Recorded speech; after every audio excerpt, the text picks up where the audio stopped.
জয়গুরু, শুভ সন্ধ্যা। আজ এই সুন্দর শুভ সন্ধ্যায় আমি শ্রী শ্রী বড় মায়ের কিছু গৃহকর্ম পড়ায় আমি আপনাদের পাঠ করে শোনাব। হিমায়তপুরে হইল শ্বশুর আলয়, পদ্মতীরে বসত করে জেলা পাবনায়। শিবচন্দ্র চক্রবর্তী শ্বশুর সদাশয়, সেই গৃহেতে আলো করে লক্ষ্মী বড় মায়। বহু কষ্টে সংসারেতে দিন চলে যায়, লাঞ্ছনা গঞ্জনা বহু সহ্য করিতে হয়।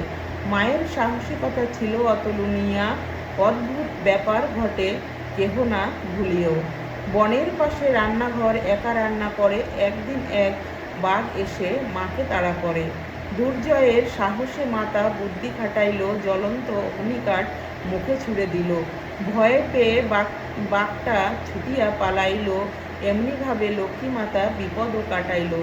অপরের দুঃখ কষ্ট মার প্রাণে লাগে, রোগ শোগে পড়িলে সেথা নিজে গিয়ে দেখে। যতদিন রোগ ব্যাধি আরোগ্য না হতো, সংসারের কাজের ফাঁকে শুশ্রূষা করিত। একদিন এক জননী মাকে জানাইল, কঠিন রোগে শিশু, তার মৃত্যু প্রায় হলো।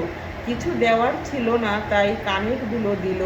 বাধা রেখে চিকিৎসায় সে রোগমুক্ত হলো। এমনই তার ঘটনা বহু আছে জীবনে।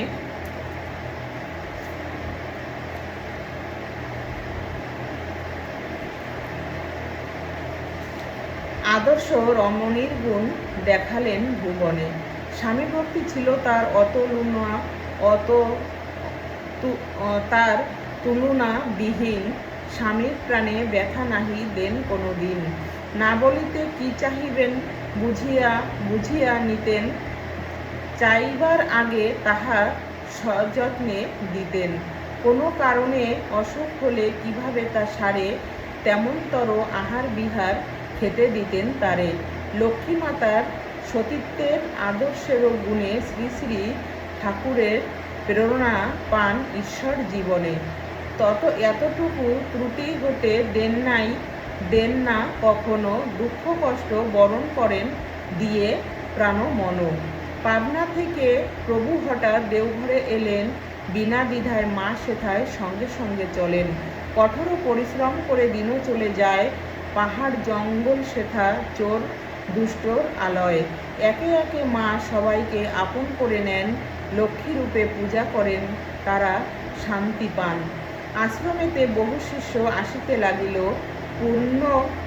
শূন্য হস্তে প্রভু তখন মাকে শুধাইল, উপায় কি বলো তুমি?